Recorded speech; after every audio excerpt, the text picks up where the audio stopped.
Hey, what's up guys? My name is Moda and welcome back to the Mining Stacker YouTube channel. Today's video, we're going to be talking about the Bitcoin halving, kind of like what to expect as a Bitcoin miner, right? So any of you guys who recently got one of these S19Ks or thinking about getting one, kind of giving you different strategies, what to expect as far as profitability goes, because a lot of people are still making mistakes on how to calculate it, right? So we'll go over that briefly and just different strategies, just so you're ready for what to expect, right? Because at this point, it's next month, right? So it's coming up super quick. We got to be ready and you got to take these things into consideration, right? So if that sounds good, guys, stay tuned. Let's get to this thing. So BTC has been on freaking rampage, going up and down like crazy these past few days. Ultimately, it did break previous all-time high. It just tapped it, didn't really maintain it. And it literally, as soon as it tapped it, went down like 10K. Right? It did hit 69.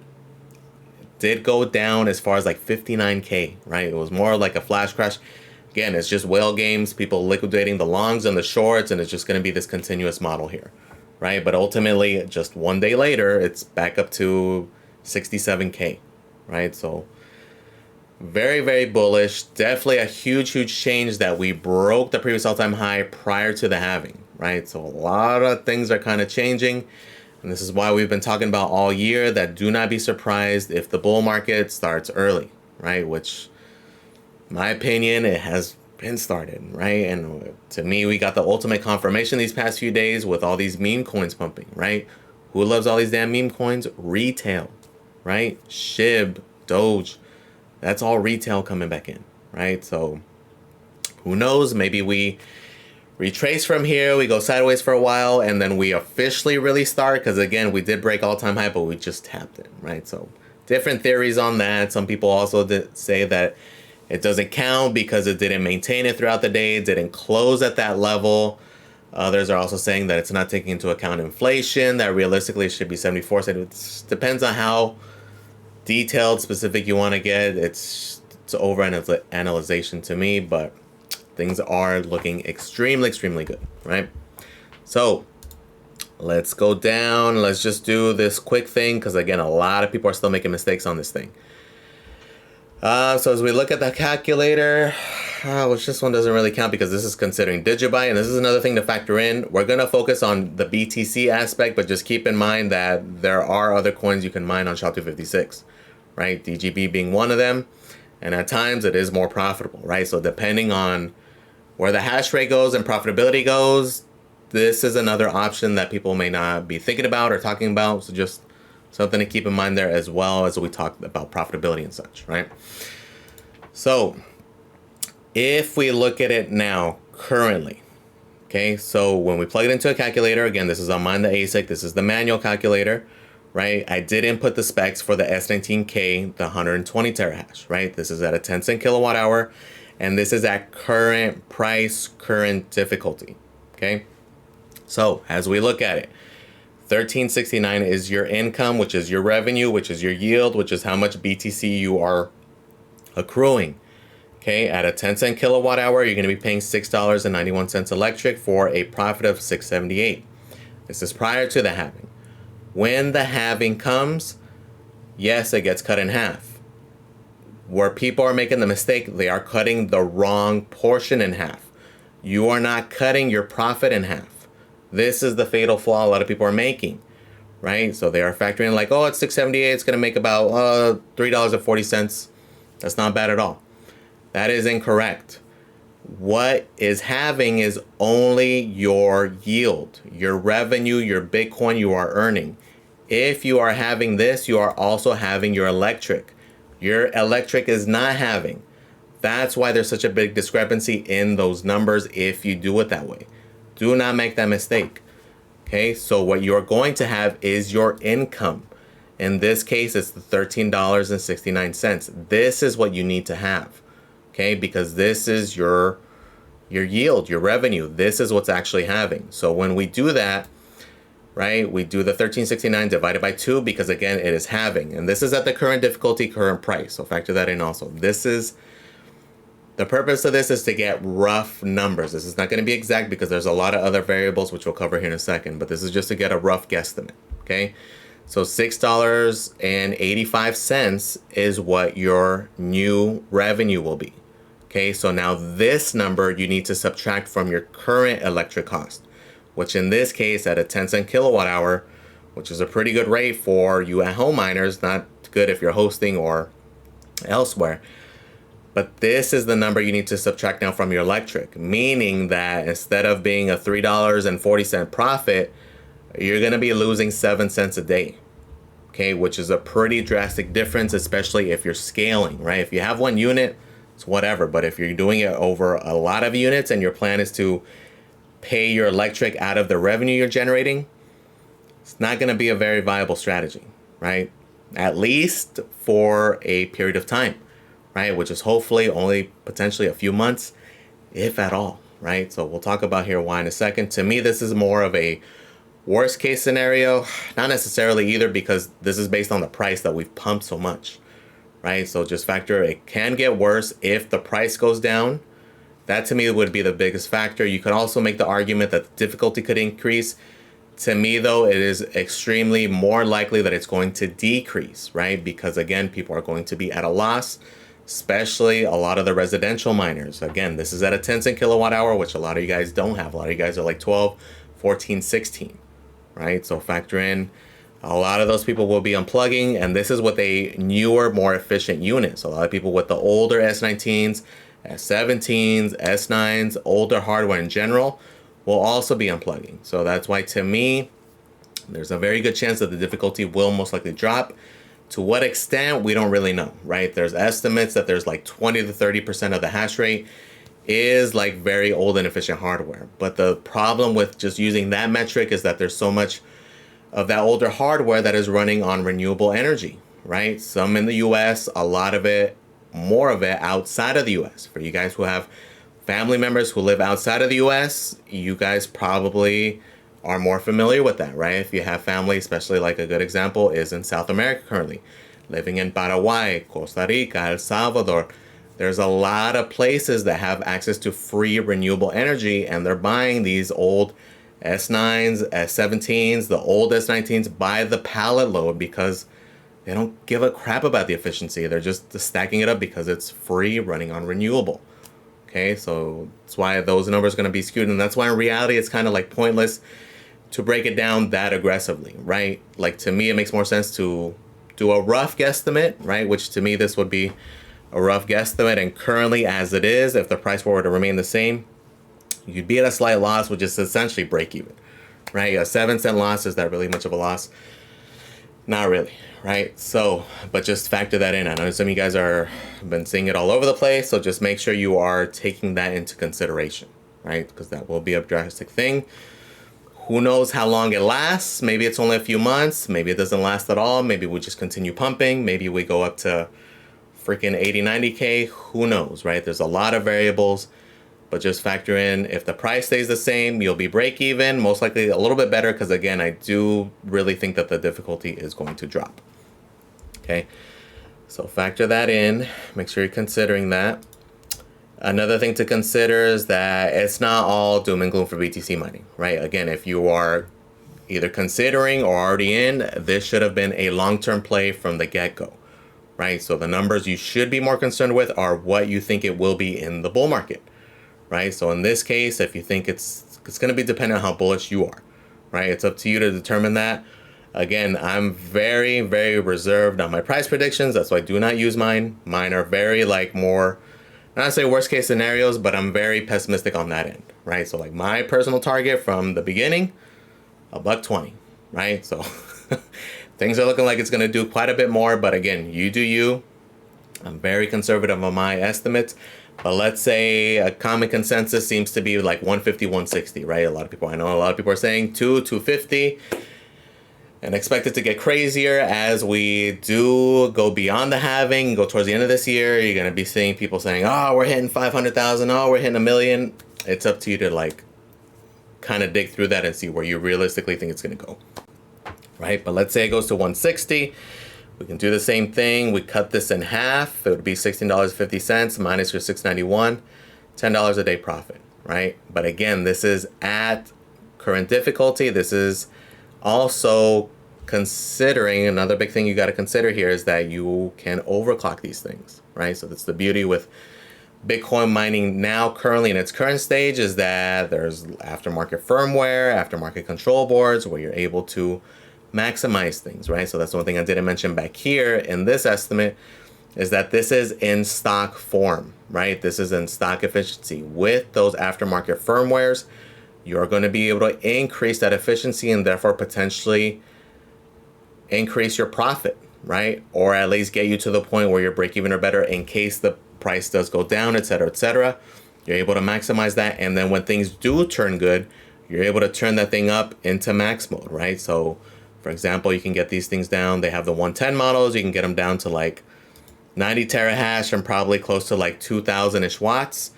And the numbers are going to look quite a bit better. And then on the flip side, when things get better, you can do this stuff seen as high as like 160 plus. But you can most likely at least get the XP type numbers. So like 140, 150. It's going to be obviously at a higher rate, but you're going to be able to increase your profitability during that time, right? So that's one big strategy you want to consider here. Because again, it's not end all be all. So like two things you want to consider are either aftermarket firmware, right? Using like Brains or using Luxor, Hive, whoever you want to use on that end.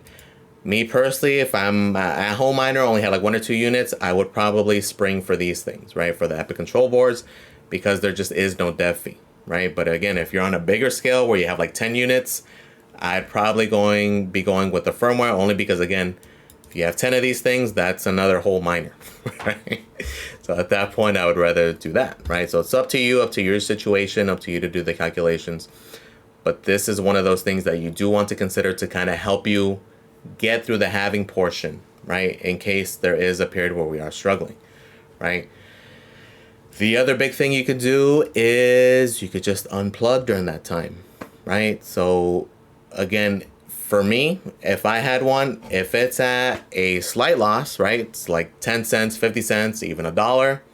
In reality, if you only have 1 unit throughout the month, that's only 30 bucks loss, right? In reality, you're still mostly going to be gaining at that point. Reason being is that depending on how you do your taxes, the unit is a write-off as well as your electric being a write-off. Okay, so all depending on how you do it, all depending on how you look at things.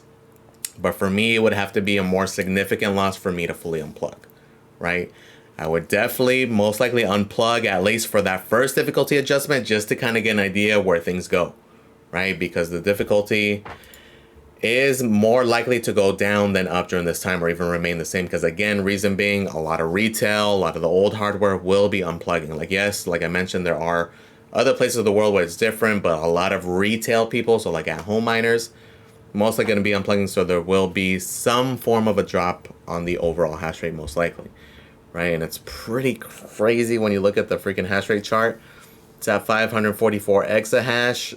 It's crazy when you compare it to the peak back in 21. So let's go to like November 21st, 21. It was 158 exahash, right? So pretty crazy increase, right? It's not even crazy. It's massive. It's like almost unbelievable how much it's increased, and it's just because people are continuing to add units. The units are continually getting better.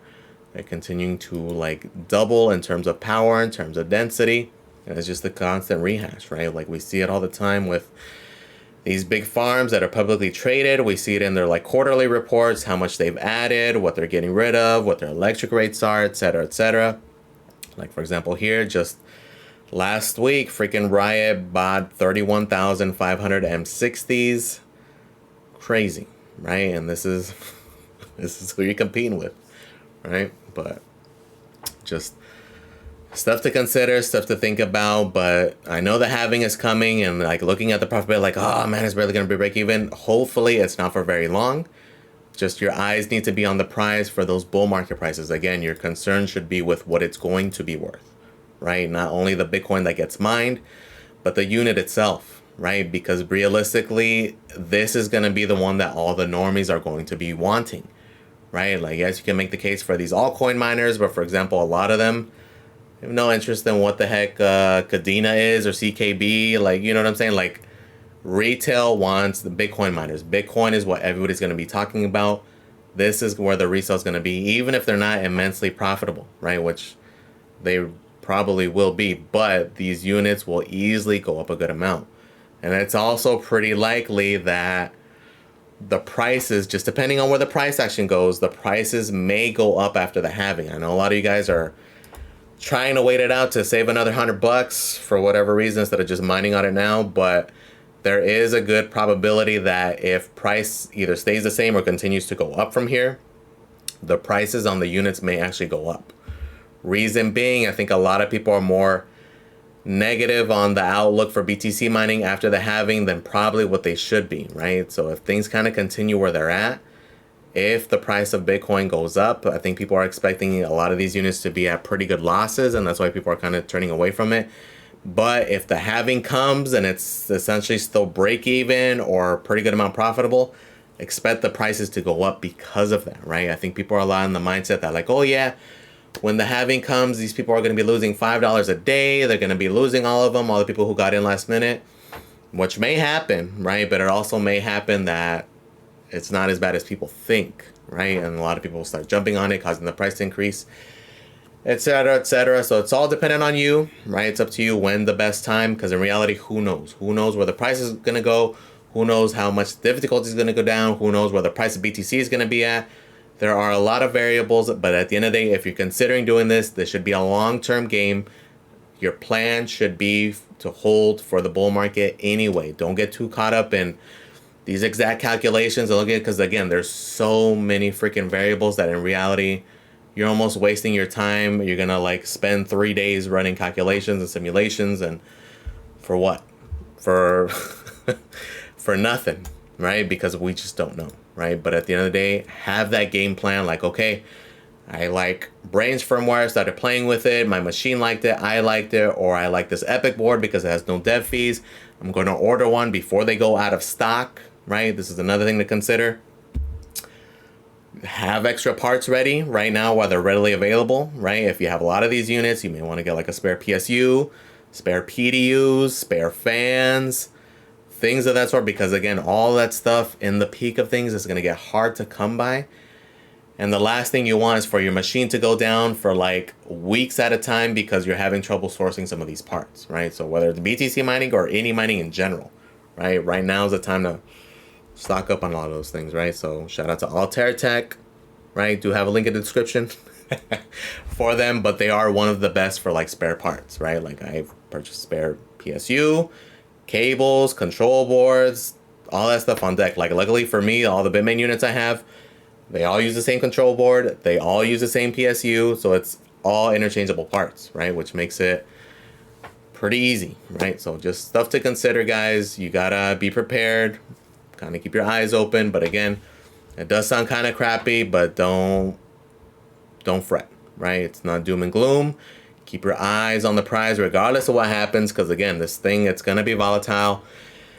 Even in the bull market, right? Everybody's like, oh yeah, come November, December, it's going to be up only. If you guys were here last bull market, zoom in, right? There are a lot of corrections along the way. There are a lot of 10, 15, 20, 30% dips along the way, right? So just be prepared mentally, create that game plan, set that game plan, and then simplify things. Again, that's why I'm saying don't focus too much on these crazy calculations. Simplify it. Right? The expectation should be, okay, might get break even or better. Let me get it as efficient as possible. Okay, I made it super efficient. It's still losing $3 a day. Let me just unplug until things get better. Right? Simplify things. Don't like sit here stressing like, oh man, I'm losing 5 cents a day. Who freaking cares? Right? Like just simplify long term. Make your life easy. Set up that game plan and just be prepared for these things, right? Yeah, guys, let me know what you guys are doing. Let me know what you guys are thinking. Did any of you guys hop on these cheap S19Ks? Or are you guys kind of staying away? Like for me, again, I'm on the super degen side with limited capacity. So I pretty much specifically go with altcoin miners, right? So that's just where my thing is. I know some of you guys, like the safer play would be that. Like I would consider exiting some of these altcoin miners and potentially going into BTC, believe it or not, in the next like 5-6 months. That is kind of like something I've been potentially messing with, only because I'm kind of unsure where to go, right? With GPUs and such, it's kind of, I'll make a video in the future regarding that. But let me know, guys, what you guys are doing. Are you guys thinking? Are you guys worried about the halving? Are you guys not? Or are you guys already prepared? You guys have already ran your numbers. You guys have already seen in the past. So we've talked about this plenty of times, but I just still seeing a lot of people making these mistakes. So hopefully, I'm sure a lot of you guys watching, as most of you guys here are people who've been here. Not too many new viewers. I don't really cater to the brand new crowd with all these fancy videos and such. This is more strategies for you guys who've been here. So most of you guys will be prepared, but for any of you new guys, welcome. Please ask questions. Go in the comments. You guys know, if you guys ask, I will answer nearly every single question, right? So please let me know in the comments, guys, what you guys are doing, how you guys are feeling. I know I'm feeling bullish, right? But let me know, guys. Please comment, like, and subscribe, guys. Thank you for watching, and I am out.